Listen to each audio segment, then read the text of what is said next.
My husband brought his mistress to our home while I was away. She called it their place. Until I stepped out of the kitchen and said, "Welcome to my house." If you had asked me a year ago what my life looked like, I would have told you I was living a dream. A beautiful house in the suburbs of Seattle, a stable job I loved, a husband I adored, and plans to start a family soon. I was 32, Mark was 35, and we had been married for 7 years. 7 years of what I thought was unwavering love and commitment. Mark and I met in college. He was the charming finance major with a cocky grin and a sharp wit. I was the artsy design student who liked to sit in the back of the class and sketch people when I was bored. He noticed me sketching him one day. I was mortified. But instead of being creeped out, he laughed and asked if he could keep the sketch. That was our beginning. We got married 3 years after graduating, when Mark landed a job at a boutique investment firm. I was just starting to grow my interior design business. We worked hard, saved up, and eventually bought a house. Technically, I bought the house. I'd inherited a modest amount from my grandmother and used that for the down payment. The deed was in my name, mostly for legal reasons and tax purposes. Mark didn't mind. Or so I thought. For the first few years, we were happy. Or at least I was. Mark was attentive, affectionate. And even though his job was demanding, he always made time for our weekly date nights and late-night kitchen dancing. I would have sworn he was my forever person. But then something shifted. It was subtle at first. He started coming home later than usual, always claiming meetings ran long or traffic was brutal. He seemed tired, more distracted. Our conversations started to feel like small talk instead of deep connection. When I asked if everything was okay, he'd kiss my forehead, smile that same old smile, and say, "Just work stress, Em. Nothing for you to worry about." I wanted to believe him. God, I needed to believe him. But I couldn't shake the feeling that something was off. Then there was the phone. Mark used to be pretty careless with his phone. Left it on the coffee table, forgot it in the kitchen, didn't even bother locking it. But suddenly, he was glued to it. He'd carry it from room to room like it was made of gold. I once walked into the room and saw him quickly flip his screen over. When I asked who he was texting, he said it was his colleague, Jake, dealing with a crisis at work, but his tone was sharp, defensive, not like him. Still, I told myself I was overthinking it, that I was letting insecurity get the better of me. He had a demanding job, and we'd both been under pressure. That had to be it, right? And yet, the signs kept coming. There was the night I woke up around 3 a.m. and found him missing from bed. I went downstairs and found him sitting in the dark living room, typing away on his phone. He said he couldn't sleep and didn't want to wake me, but the way he looked at me, startled, almost guilty, made my stomach twist. Then one afternoon, I came home early from a client meeting and noticed something strange. The faint scent of perfume in the hallway. Not mine, not any of my friends. A sweet, almost cloying floral scent I'd never smelled before. It was faint, but it lingered, like a ghost whispering in my ear, "He's hiding something." The final straw, at least for my blind trust, came when I found a single gold earring wedged under the sofa cushion. It was elegant and small, not flashy. Nothing that belonged to me. My heart pounded as I stared at it in my palm. I told myself a friend must have dropped it. Maybe it was from one of my clients, but I hadn't had anyone over in weeks. I sat on the floor, gripping that earring like it was a piece of dynamite. That night, I couldn't sleep. I laid beside Mark in bed, staring at the ceiling, listening to the rhythm of his breathing. I wanted to shake him awake, demand the truth. But what if I was wrong? What if all of this was just paranoia? And yet, there was this growing ache inside me, a dull, burning pain I couldn't suppress anymore. Something inside me was screaming, no, pleading, to wake up and see the truth. 1 week later, he told me he had to go to San Diego for a 3-day client conference. He packed light, wore his favorite navy suit, and kissed me goodbye like everything was normal. But it wasn't. Nothing was normal anymore. After he left, I sat alone in the kitchen and stared at the coffee he hadn't finished. The silence in the house was deafening. For the first time in our marriage, I felt like a stranger in my own home, a guest in the life I thought we were building together. And deep down, I knew something was very, very wrong. When Mark left for his conference in San Diego, I didn't cry. I didn't scream. I just stood at the kitchen window and watched his car disappear around the corner. My hands clenched so tightly the coffee mug cracked in my grip. Something inside me had shifted. The Emily who once trusted him implicitly had been replaced by someone quieter, sharper, someone who was done feeling stupid. It wasn't just about the earring or the perfume anymore.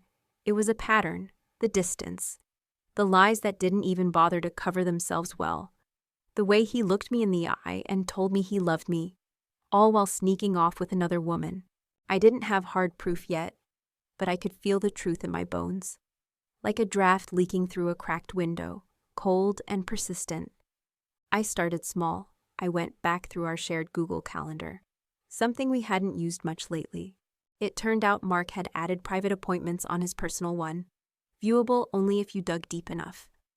Client lunch, late presentation, networking drinks, always vague, always after hours. One entry stood out, the Artisan Hotel, 7 p.m. No client name, just a location and a time, 2 nights before he was supposedly out of town. I searched the place, boutique hotel, candlelit restaurant, romantic rooftop bar, hardly a venue for a business meeting. I felt my stomach twist again, not with panic this time, but with clarity. I didn't want to confront him without knowing everything, no half-truths, no second-guessing. So I became someone I never thought I'd be. A woman quietly collecting evidence against her own husband. First, I installed a small motion-triggered camera in the living room, hidden inside a decorative vase I'd hollowed out myself. The irony of using my design skills to expose my husband's affair wasn't lost on me. Second, I set up location tracking using an old app we'd both once used to coordinate meetups. He'd forgotten it was still active on his phone. Every time he left the house, I could see where he went, and it painted a clear picture. Multiple visits to the same downtown address. Not an office, not a restaurant. A residential building. A sleek modern apartment complex called The Haven. One afternoon, while he was supposedly in a meeting, I drove by The Haven and parked across the street. I watched as he walked out of the lobby, adjusting his tie, looking entirely too pleased with himself.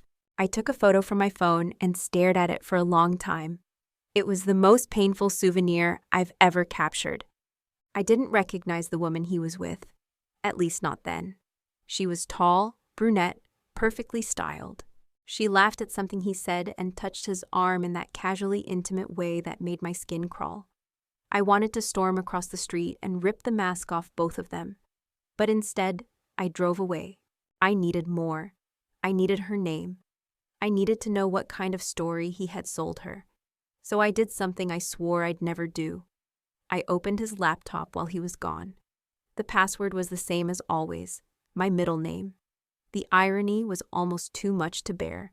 In his email drafts, I found messages never sent but clearly rehearsed. Tara, I wish things were simpler. I hate sneaking around, but this is the only way for now. Emily and I are separated. It's just a matter of paperwork. There it was, her name, Tara. And the lies, lined up like dominoes. My chest tightened. He hadn't just cheated on me. He'd rewritten our marriage into a disposable subplot for his secret life. The final piece fell into place a week later. Mark had another business trip lined up, this time to Portland. Same script, same smirk. But this time, I told him I had a last-minute design retreat out of town too. He didn't even blink, just kissed me on the cheek and said, "Have fun, babe." The audacity. Except I never left town. I stayed at my best friend Michelle's house a few blocks away. She was the only one who knew everything. We set up a system. If his car returned home while I was gone, I'd be alerted. And sure enough, the second night of his trip, he came back. But he wasn't alone. Through the camera feed, I watched as Mark walked through our front door, hand in hand with Tara. She giggled like she owned the place, tossed her purse on my couch, took off her heels and curled up like it was her living room. "I love how cozy your place is," she said. "Your place, Your place. I had to pause the video. My vision blurred with rage. The next morning, while they were still inside, I drove over, parked 2 houses down, waited. I watched as Tara stepped outside to take a phone call. Mark followed a moment later with coffee. They looked domestic, comfortable, like they'd done this before. I knew then.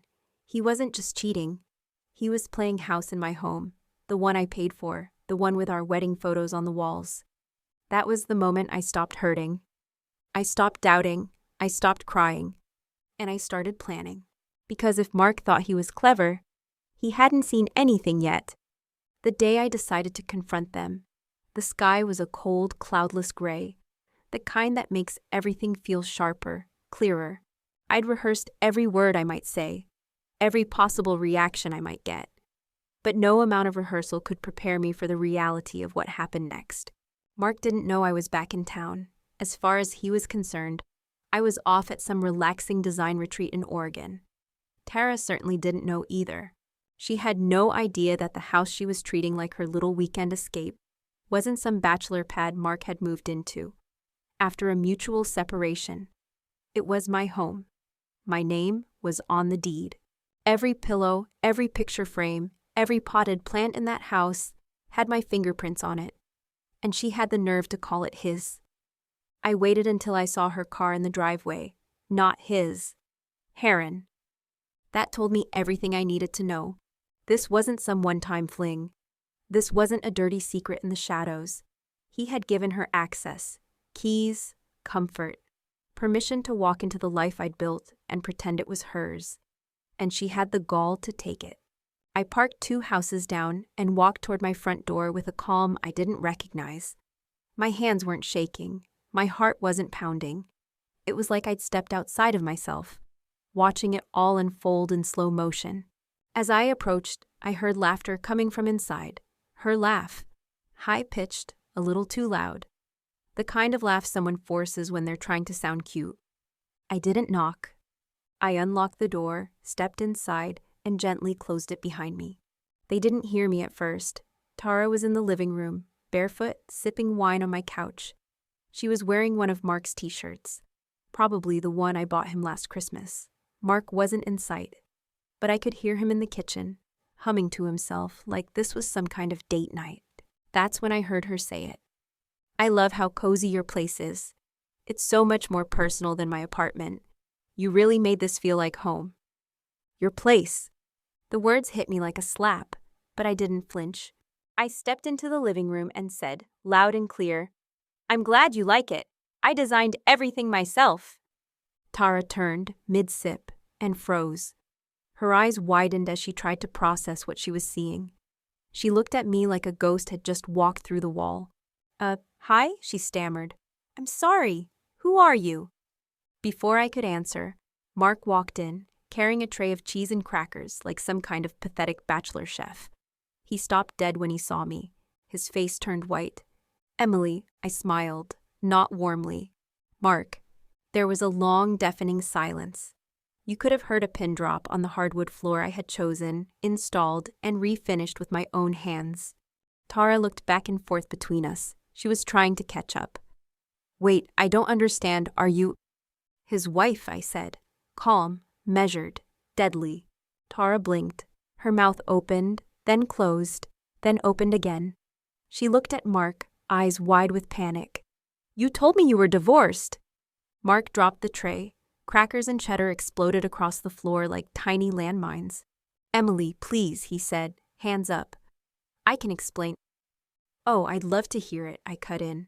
Because from where I'm standing, it looks like you've been living a second life in my house, bringing her here, lying to both of us.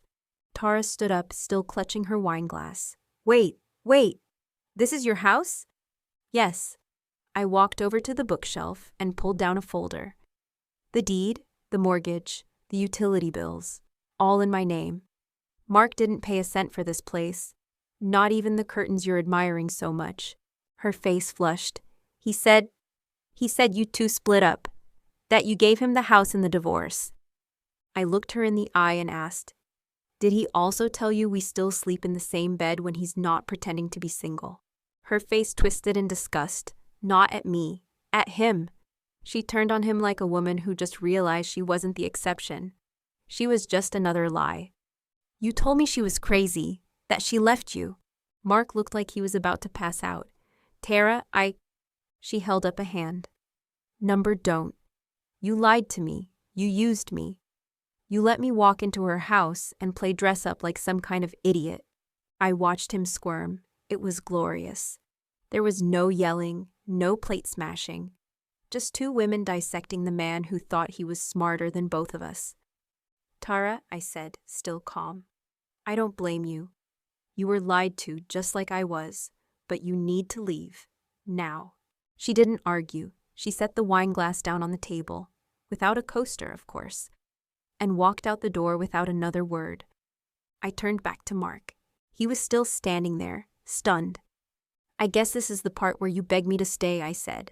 I didn't scream in the car, or punch the steering wheel like they do in movies. I drove back to Michelle's place in complete silence, the kind that feels like the world is holding its breath with you. I sat in her driveway for 10 whole minutes, watching the sun set behind the trees, and thought, that chapter is done. The next morning, I emailed my lawyer everything, the video clips, the emails, the screenshots of Mark's location logs. She replied within the hour, this is solid.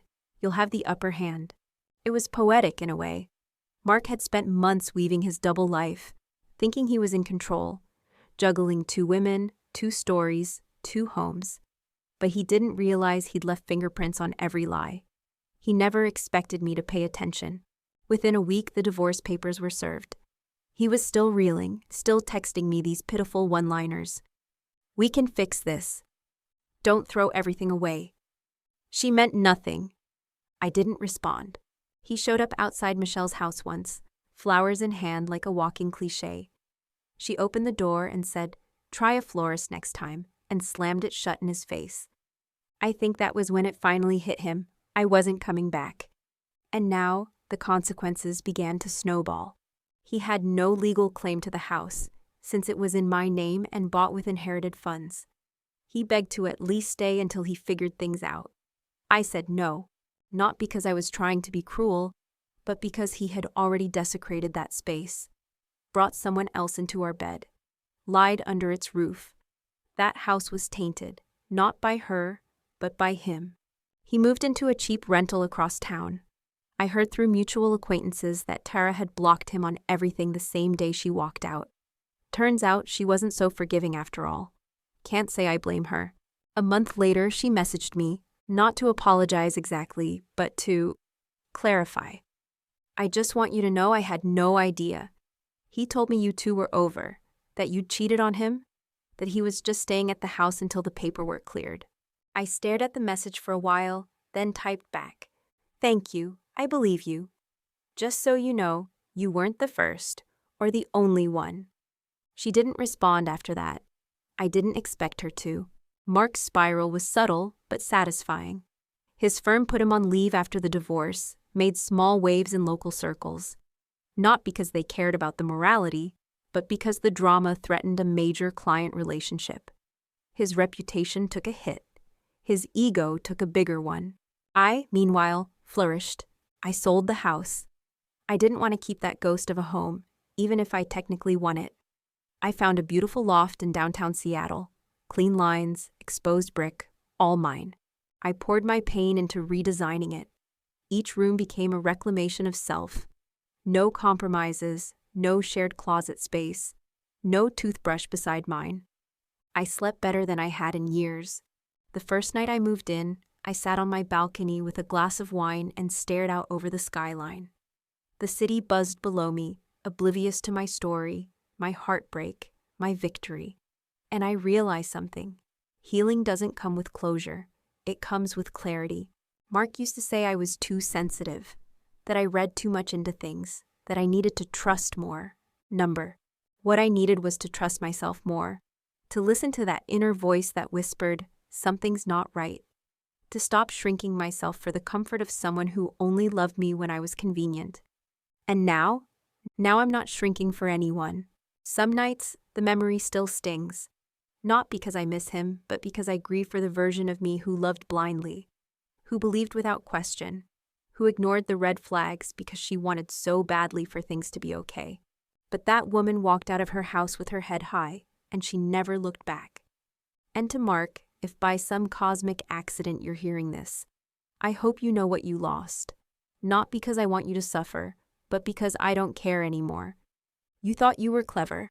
You thought you could juggle your lies forever, but in the end, the only person you fooled was yourself.